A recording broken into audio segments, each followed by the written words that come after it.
Previously on Jetstream. I wouldn't say it's dangerous, it's just the most scary thing I've ever done in my life. A nighttime landing that nearly turns fatal. We were probably one full oscillation from being completely out of control on the runway. Number 16, LA Tower, you're 4 miles behind an Airbus, runway 24 right. And muscling in on the big boys at LAX in an F-18 Hornet. Well, that was certainly sporty, huh? When the stick started shaking like that. They're turning up the heat at fighter school. Are you being sarcastic now? And running out of patience. I think that my personality is actually, pissing the instructors off. Are you ready for combat flying? Standing watch over the country's borders. 6 warriors in training learn the fighter pilot code. These kids, they're going to graduate out of here, and they'll be holding alert. And that will be a responsibility and a burden they will have to bear.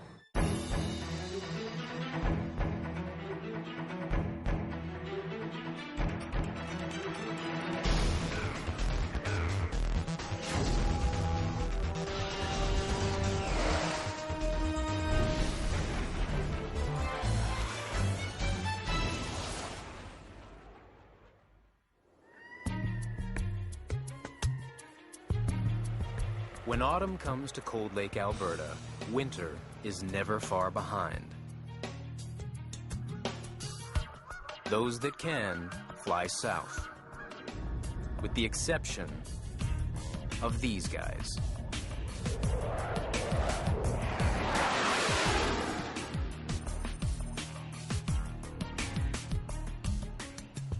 It's halfway through fighter pilot school, and 6 rookies are still in the running. When they got here 18 weeks ago, they'd never even sat in the cockpit of a Hornet. Now, they can take it up solo, fly in formation, and intercept a target. But that's all fighter pilot kindergarten compared to the next challenge. Dogfighting.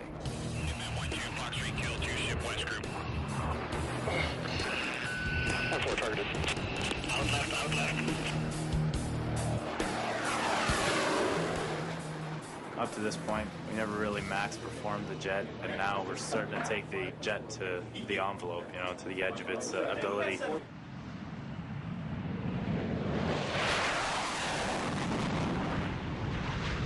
The F-18 Hornet is a fearsome predator.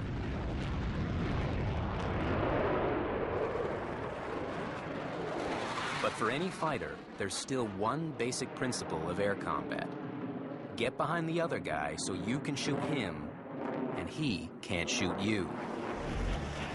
Got the second one. I got the second one on the nose right now. This is the real thing, taken from a dogfight with a MiG in Libya. Bam, shoot him, back, Stu. Good kill. Hey, good kill. It's a deadly dance called BFM, Basic Fighter Maneuvers. BFM is considered the bread and butter of a fighter pilot. It's how you maneuver the jet with respect to the enemies in one-on-one air combat to put yourself in a position to kill. BFM is not about how talented you are as a flyer, but how ruthless you are as a fighter.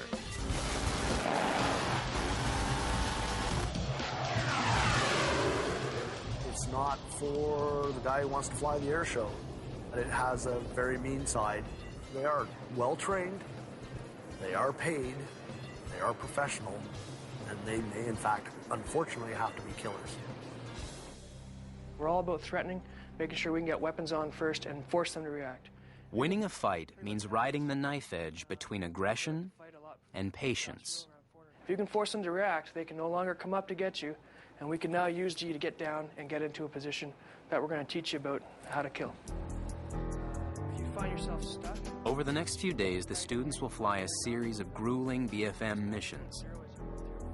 And they're all a bit jumpy.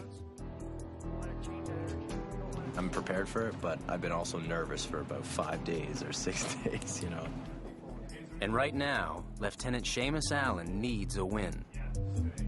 A week ago, he was hauled up on the carpet for his attitude in briefings and for baiting his instructors.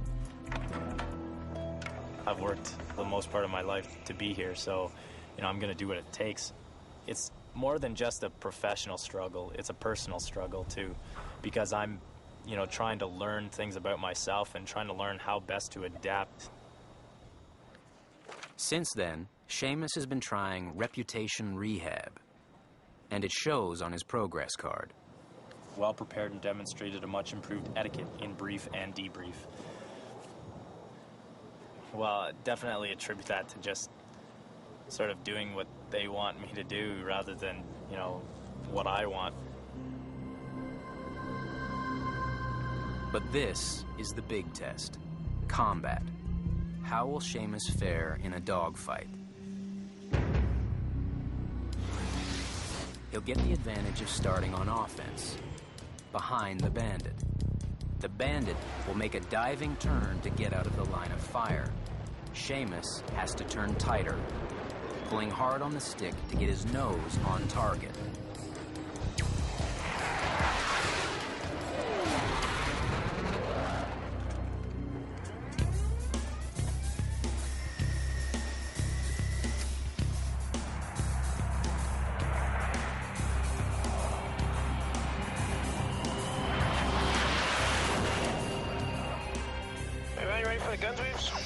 Getting there. Any questions? The instructor in the back seat directs Seamus up to 17,000 feet. Then, he'll have about 60 seconds to make the kill before they run out of altitude. It's called the hard deck, and it's set at 7,000 feet. Bravo 60, fighter. Bravo 61 bandit. This is what Seamus sees through the heads-up display, a confusion of numbers and symbols. He has to look past that and watch for this. That was the bandit. There we go, assess. Hey, we're not gonna do it, we're just gonna wait. This is Seamus's first dogfight in the Hornet, and he's a little shy about pulling the stick. Keep it coming, that's it. He should be trying to bury it in his gut, but he's not pulling hard enough, not pulling enough G's to turn inside the bandit. 14,000. Tater. So he can't take a shot. Can't make this. And the instructor gets impatient. Here, I have control. He seizes the stick and sweeps the nose around onto the target. How about that? You make that? Yeah. You have control. I have Think about power. Altitude. Off you go. Oh, shit. That's it. Keep playing. Fighting them. God damn it. Let's go. Get your nose on him. Pull. Power. Tater. Bailing. Go to where he was. Think about power now. All the way back and follow him down. Think about the altitude. Now be careful around the floor here. Gun. You got a shot? Gun. There you go. Keep gunning him. Watch the floor. Terminate. Seamus gets the shot, but not without a lot of help. That was incredible. Wow, it didn't take long to get down to the floor. He climbs back up to 17,000 feet to try again and prove he can do it on his own. Up, down, fast, go. Get a lock on him. A120, nothing. A7, nothing. Pull. Sit. Patience. Okay. Come on, you can get him. 14,000. Pull it. Oh, he's gonna jank. Get him. Just get him. We can outpower this guy.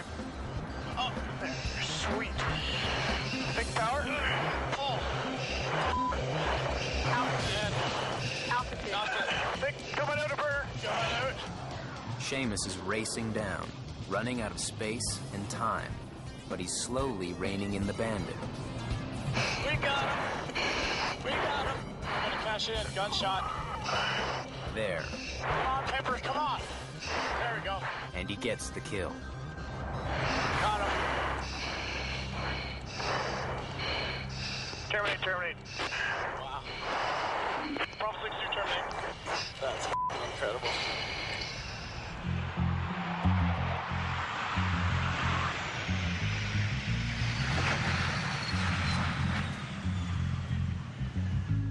Seamus has just raised the bar for the others. And he's not shy about sharing the news. A little late. Now I'm cashing it in. Boom. Raiding them in. Full power. You're gonna need it. Got him again. Seamus got the hang of it fast. Whatever. It's like, we got him. It's like, we got him, we can do it. But that was the easiest of the basic fighter maneuvers. Good job, man. Every BFM mission from here on will be a step up. And the veterans have seen plenty of rookie dreams die here before. They start off strong, and they kind of go, oh, this isn't too bad, this isn't too hard. And then we step into BFM, and all of a sudden they realize that they don't know anything.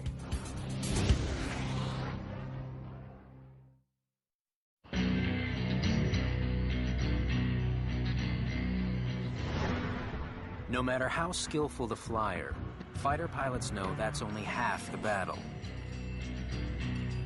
To survive in combat, you need the killer instinct.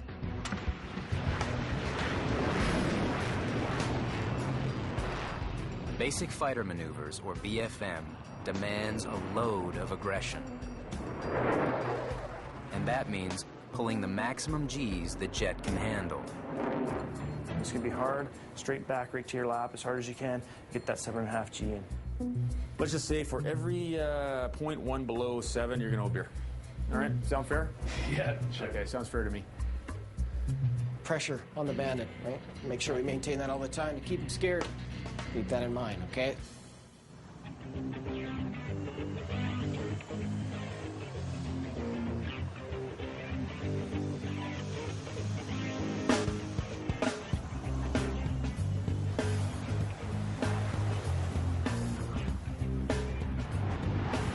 With all the stress and speed of a dogfight, there are dozens of ways rookies can make a mess of it. Come on, pull. A little more G, a little more. A little more. Pull, come on. Tim Coffin's mistake is the classic, not pushing the jet to perform at its limit. Pull, come on. Pull, pull. Okay, 6.4 G, so we're going to have to go a little bit more than that for the next one, all right? Oh, I thought I had. Okay. You thought you had 7? Yeah, I thought it was up around 7.4. Not so much. Okay, ready? Brake right.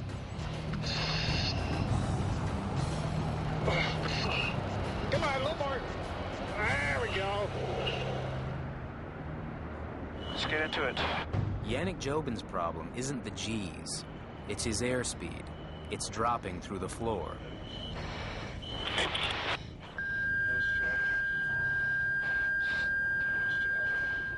At speeds this low, the Hornet has all the aerodynamic grace of a Coke machine.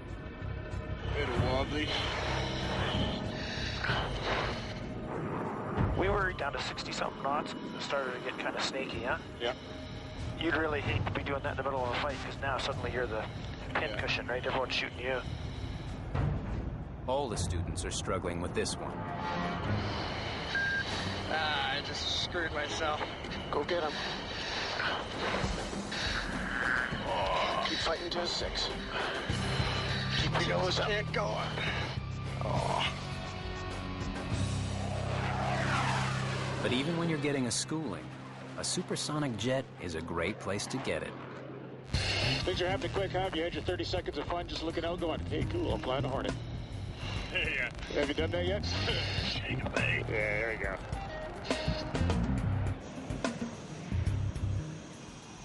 But time is short, and the instructors have their work cut out for them. It was all right. How's that for a comment, huh? It was all right. Yeah, it was okay. Their mistakes stem from one common problem. All caution, no kill. We're just fighting for the sake of fighting. We're not actually killing him here. Yannick Jobin is sparring when he should be shooting. Pull him into the HUD and gun him. That solves your problem and he's dead. Right there, that fight could have been over in a third the time that it took. Pull. You hear me in the background telling you 4 or 5 times to start reefing on the stick and get to a higher G loading. Tim was warned he'd owe beer if he didn't pull enough G's. He's heading for the liquor store. How can I drive this fight? That's what you're going to have to start thinking about tomorrow. Good. Dave McLeod made a mistake no fighter can afford. He let the bandit get inside his head. Oh. Do you hear that? Oh, right? And that's the, what is that sound? That's frustration. The sound of defeat, right?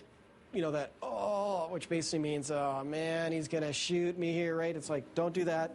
Survive for the moment. Don't think about anything else. Just, you know, survive from that gunshot.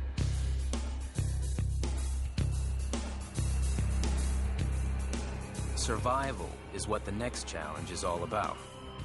Defensive BFM.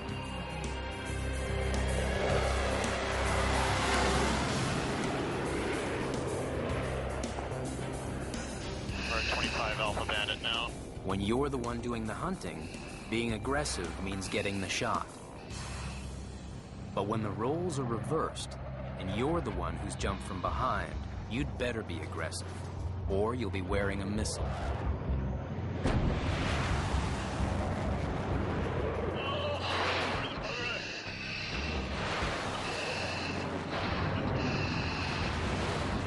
To shake that bandit riding your tail, you circle and dive.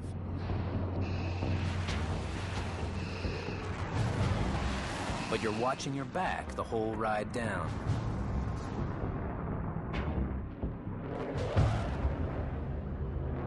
When you're defensive, the stuff you need to fly the jet is in front of you, but he is, you know, back way up over there.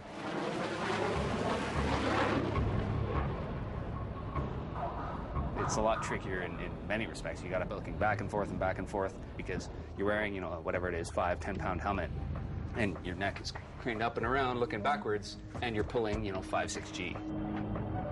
But a fighter pilot on the run doesn't rely on his eyes alone. In a jam, he's got a couple of tricks to help him out. Chaff, flare, deceive, and deflect. Chaff is essentially tinfoil confetti, which confuses the bandit's radar. And flares are designed to trick a heat seeker into chasing the wrong target. But when the party tricks don't work, you gotta fly your way out of it. Tim Coffin had trouble last mission not getting enough G's in the turn. The same mistake this time, and he'll be target practice.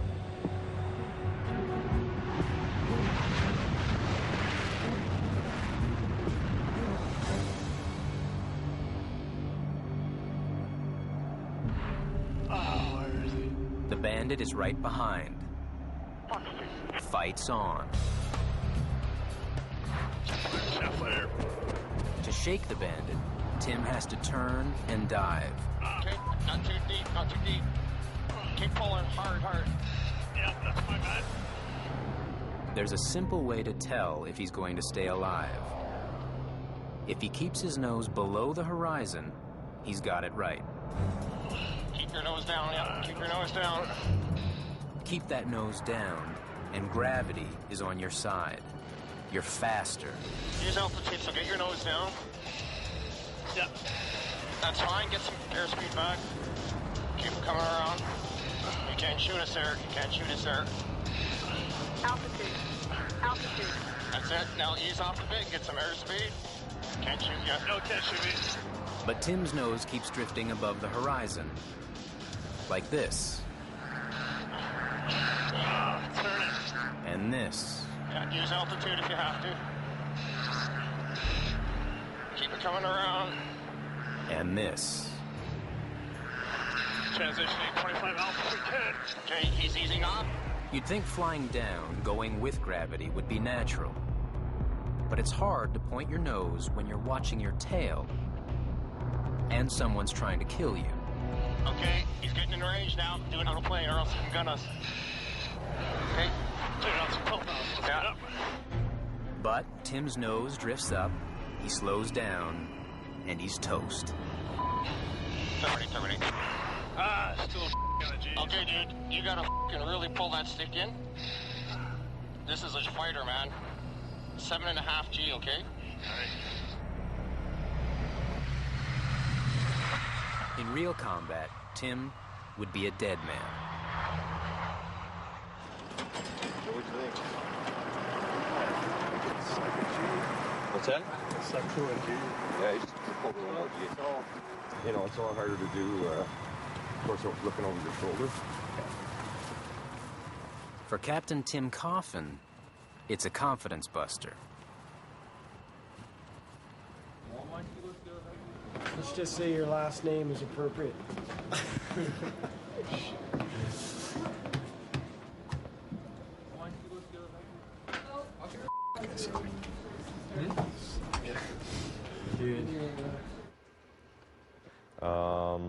I think we only got up to 5.7 G on both the ones you did. It's critical that you get that initial brake turn right into your gut, okay? Right up to 7.5 G. You're not looking out front now, you're looking behind. And to get the mechanics down, you know, as far as pulling G, it's just not natural. It may not be natural, but it's a must, and it's cost him the mission. He's failed.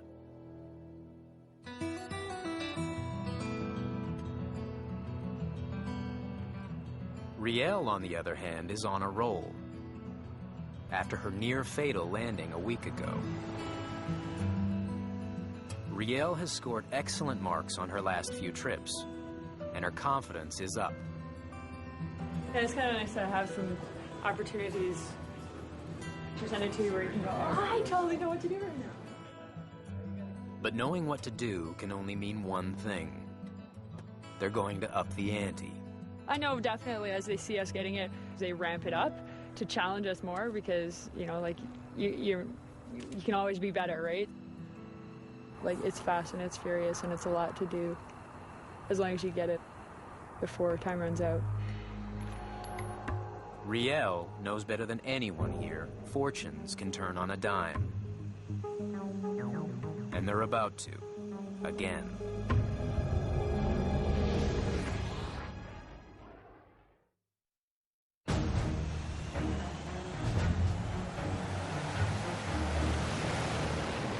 They say in combat, a righteous dogfight is a dirty dogfight.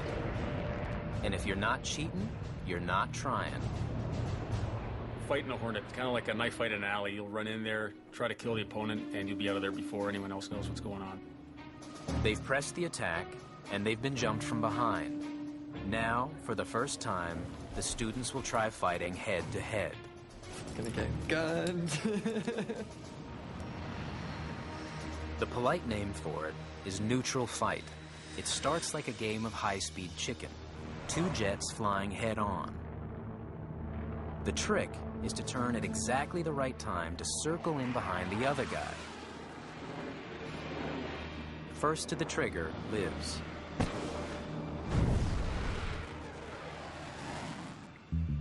This is probably one of the most difficult things we do because of the sheer speed and the limited amount of time they have to make the correct decisions. And the problem is, after 6 or 7 BFMs, most of them just know enough to be dangerous.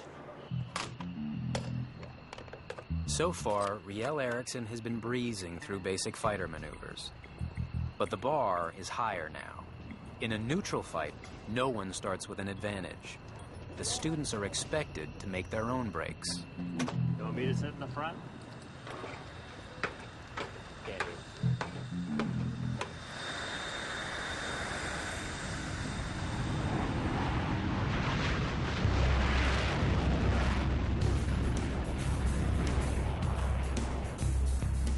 When you're flying head-on at the Bandit, keeping him in your sights should be easy.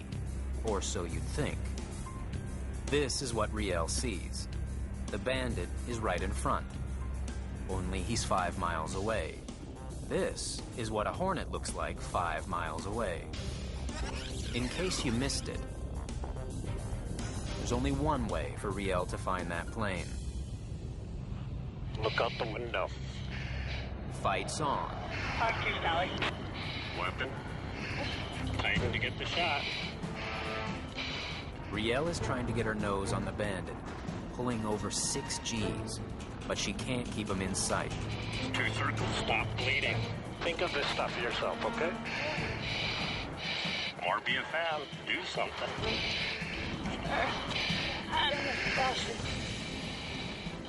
Terminate. Terminate. Top 512. Okay, what the hell is that? Riel never got into the fight. Do some good BFMing, not just flying around wasting gas. Every time he reverses in front of you, shoot him with something. You have the gun out, and you just pull out the bullets, okay? Round 2. Roll out, look at him. Let it snag the lock. And again, bastard. Roll out, look for him. There he is. Shoot and fight him. It's tough keeping track of a moving target when you're upside down or sideways and pulling big G's. Riel has to crane her head up and back. Start reversing, Riel. You have to think of it before he flies past you. She finally gets a shot off, Okay. but it's a miss. Terminate. Terminate. Top 512. 5-2 terminate. Work the switches. Watch what he's doing. Engage a lead turn. Then be offensive on him. Okay? Okay. Last chance to get it right. Pull. Pull. Stare at him. Stare at him. There he is. Weapon. Shoot. And fight him. Way to go. I lost him. Terminate. Terminate.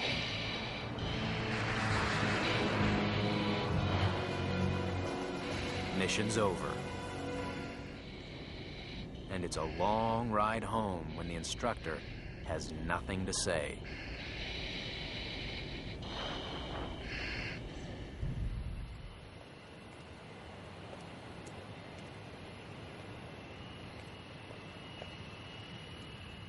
I went up there and I had no real game plan, therefore no execution of it, so did not go very well. She looked offensive to you, but it wasn't. There wasn't much else going on inside. We're just going back and forth, and didn't seem to be any active attempt to kill the bandit through any of that. Even when we got to the point where you had quite a bit of separation there, where there could have been a good offensive opportunity. I think we would have sat there all day. Yeah. There was, I believe, one time where she was able to actually snag a lock. Sounds pretty weak. She only got one weapon off, is that correct? Yeah. All day? Yeah. Wow. Okay. That's pretty surprising. As your reversals are a little... When you don't understand something, you don't necessarily know exactly what it is you don't understand all the time. You're just like, I know I don't get this. Well, why don't you get it? Well, if I knew why I didn't get it, I might be able to get it, because then I would figure that out and I would know. She gets this. She's failed. In just one flight, Riel has gone from flying high to falling hard.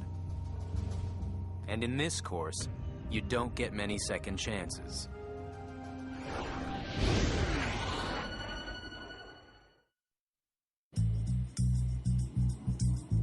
Fighter pilots are often compared to pro athletes. From a distance, they seem to have it all. A day job that rates right up there on the cool scale.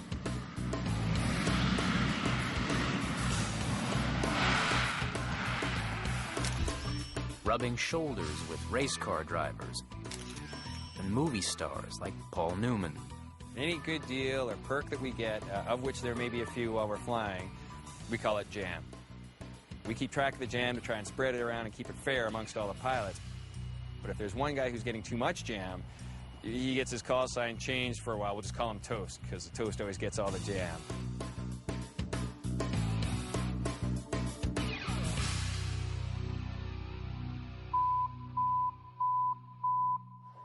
The fighter pilot wannabes have tasted a little of the jam. Enough to know it's sweet. Like at nighttime, that big contrast, and you can see that 10 feet behind the aircraft, you've got these big burner stacks going, and it looks very impressive. You go to a bar in Edmonton, and they're like, oh yeah, what do? You can't say you're a fighter pilot. Because, half the other guys in the bar are trying to pretend they've got cool jobs like being a fighter pilot. But there's another, less appealing trait that fighter pilots share with sports stars. The pain. Give me a workout. Getting knocked around in a claustrophobic cockpit day after day takes a serious toll on the old body. Fighter pilots are the airborne equivalent of an NFL running back, with about the same career span. I've heard it compared to 8 hours of hard labor compressed into 1 hour of work. You come down very physically tired. And then as you get older, suddenly doing a 14-hour day wasn't as easy as it was when you were 22 or 23. And so there comes a point in your career where you simply can't do it anymore. And that's a hard thing to accept. Veteran or rookie, they all come with a best before date. 6 to 8 years of full-time flying. A few more if they're really lucky. Captain Paul Umrish is the most senior fighter pilot at his gun squadron. He's 34. Thinking about it intimidates me. I'm like, oh man, I don't know what I want to do, and I just want to keep doing this forever, but you can't. Your body will eventually give up on you. And the end of the road always arrives sooner than they imagined.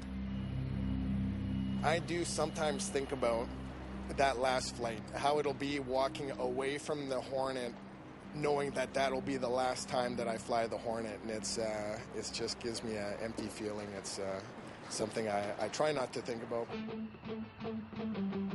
Today, it's Captain Patrick Peltier's turn to leave the flight line. Peanut's still got the chops for the job, but he's jumping before he's pushed. Leaving the force for an overseas gig, training pilots on smaller jets. Pilots mark their last flight with a bittersweet ritual called the final pass, a send-off with friends and family. In this case, Peanut's wife, Loretta. Peanut gets one swan song solo in an F-18, and he'll make the most of it. With his squadron buddy Kraut riding shotgun on him one last time.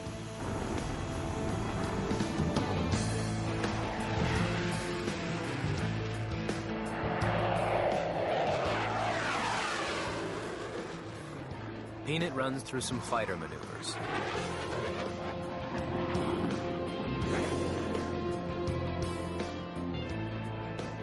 Ripping through the sky like there's no tomorrow.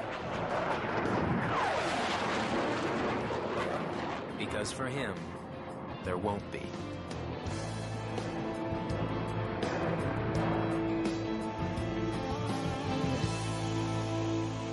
When you call it quits here, you give up more than the high G's and the non-stop adrenaline and the jam and everybody watching. It's in your blood. This is part of you, and the machine is part of you, and you walk around feeling half dead when you're not flying until you're meshed with that machine and doing your job. And so to let that go, you're letting a part of you go. There's a picture. But there is one thing that Peanut will never have to say goodbye to. The camaraderie.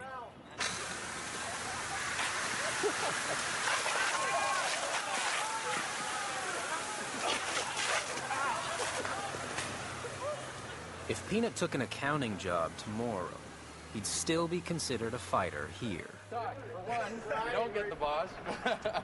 For two, you don't kill the pilot.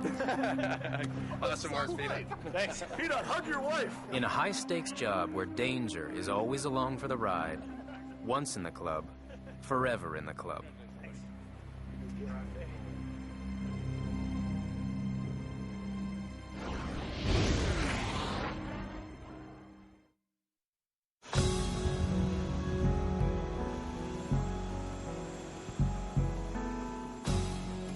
Tim Coffin's been having a rough ride of it lately.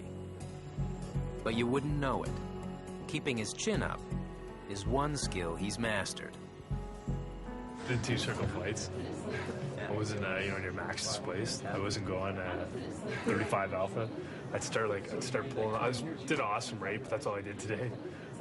Dude, I know. You know what? And then, like I said, it takes a lot of practice. I mean, I'm just like... He's had some struggles. He failed his BFM 5. He does have the ability. I think what he has a problem with is just processing aspect, angles, closure quickly enough and seeing the appropriate response. He recognizes what he has to do. It's just way too late. But Tim's confident he'll spring back. He's seen this movie before. That's all good. In the first jet course, I had a couple failed trips. The best advice some of the instructors gave me was, no matter what, show face every day. Come into work with a smile on your face. Show everybody that you want to be here. But Tim is going to need more than a smile right now, because he's about to go out on the same head-to-head fight that shipwrecked Riel. Beautiful day. Time kicks fast. Pull some G. Since they don't fire real weapons, this tells them who got the first shot. It looks like a missile, but it's called Automated Combat Maneuvering Instrumentation, ACMI for short. Half black box data recorder, half GPS. It records every twist and turn of the fight and plays it back graphically. Blue for the student, red for the bandit.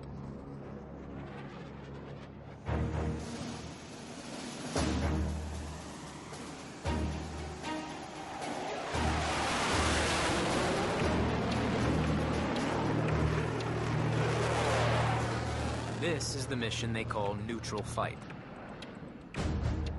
Tim and the bandit fly head-on, then turn and start dogfighting. They turn now, coming in. Where'd he go? Just below the horizon. Got him. There we are. Less threatened. There, my guns. That's good. Moving along. Tim gets the kill on the first fight. So far, he's looking good. The only thing you could have done better is your initial brake turn. Everything else was good. Nice patience. If you time that lead turn just right, you circle in behind the other guy. But get it wrong, turn too early or too late, he's got you. Alpha 1's ready for lead turn X. Hesitate even 2 seconds. 1,000, 1,000. Okay, there he is. Lead turn in right now. As Tim just did. And the bandit has you square in the crosshairs. I f***ed it away. Tim just lost the fight. Terminate. Bruno. That's right, we'll fix it on this one, all right? You have control. I have control. Alpha 5-2 ready, 6.0. We're heading up 300, split now. But it doesn't get fixed. They start another fight. But Tim can't find the bandit. His instructor tries to guide his eyes. 12 o'clock. 11 o'clock high. Finally, Tim spots him. Down. But instead of trying to turn to attack the other jet, he flies straight into its flight path. The bandit warns him out of the way. Go low. Go right. Terminate. Alpha 5-1 terminate. They miss, but it was a little close for comfort. He had to commit nose low to make the miss. Really watch that, dude. That was borderline bubble, even with him making the miss. The ACMI shows just how close it was. Students must stay at least 1,000 feet from the other jet. That's called the bubble. In a fight, two jets can eat up 1,000 feet in half a second. Tim was just 688 feet from disaster.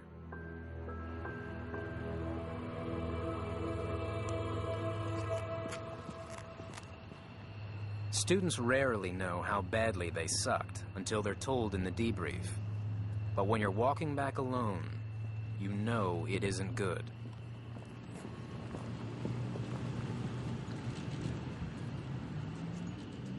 Yeah. Do you want tapes as well? Yeah, his head tape over. Oh, I wonder if Ernie brought it. What's up? No, I didn't get your tape. In the air, Major Ailing was in Tim's back seat. Close the door, yeah. And Major McLeod was the bandit. Together, they'll decide whether he passes or fails. Okay. Lead turn X. We'll just start with that. I was like, does he not know what a lead turn is? Mm-hmm. So then I did one. It means he doesn't know when to jump into the fight. He's hoping for me to set the turn, right? Mm-hmm. And then him to turn second. Yeah. Well, I didn't turn. I just kept flying. Yeah. I'm sure you could have flown to the opposite end of the airspace and we would have kept on droning, waiting for that turn, you know.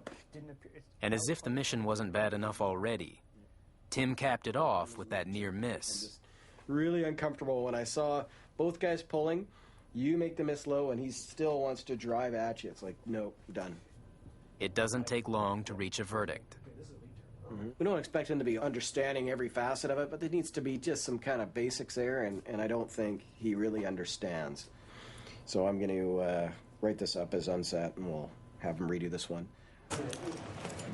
Unsat, short for unsatisfactory, a fail. It can be stressful, but it's one of those things where you can't look at it as stressful. It's another trip, you know, you got to perform. Because if you don't, then one step closer to being sent on your way. Tim knows the stakes. And he knows it'll take more than a sunny disposition to dig his way out of this one.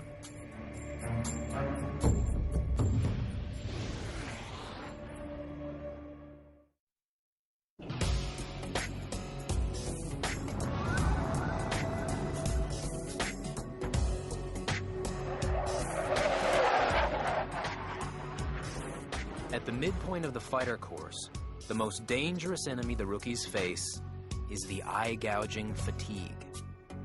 I start falling asleep when I'm reading, and that's partly why I got to reread things, because I'm really tired, you know, I'm exhausted at the end of the day, and I would really love to go for a nap right now. While the demands only increase, the body and mind begin to give out. It's what marathoners call Heartbreak Hill. Your energy's going this way, and the amount of information's going this way, and it starts to cause a bit of a problem. So you start making those mental errors, those little things that are actually very critical and crucial, and it can cost you. Case in point, Dave McLeod. Let's go waypoint zeros. Get some gas numbers there. Mentally tapped out by a demanding flight, he was on his way home.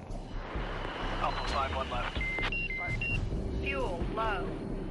He got preoccupied with a sinking fuel gauge and didn't notice he was drifting into his lead.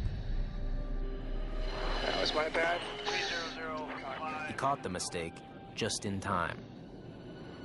If I hadn't looked up when I did, if I just kept my head buried, yeah, I would have hit him. Any closer, and if I was your lead, I would have punched you. And that is serious stuff, and I tell you, I've lost friends because of stuff like that, inattention, misprioritization, right? When you are on the wing, check one thing, and then come back and check your references. That's how you do your checks, okay? But that sort of thing, man, is not on. Mistakes like that can happen when you're exhausted, and all of them are feeling that now. Especially when failed missions have knocked the wind out of their sails. There's also the embarrassment factor. Most of these people that are here, students, are overachievers in life, right? To get this far. They're type A personalities and they're used to succeeding. To know that they're not cutting the mustard in front of their peers, that's something that they're not used to. They're not used to failing. Both Tim and Riel will reride their failed missions. But privately, the instructors are betting that before the course is over, one or both of them will be sent packing.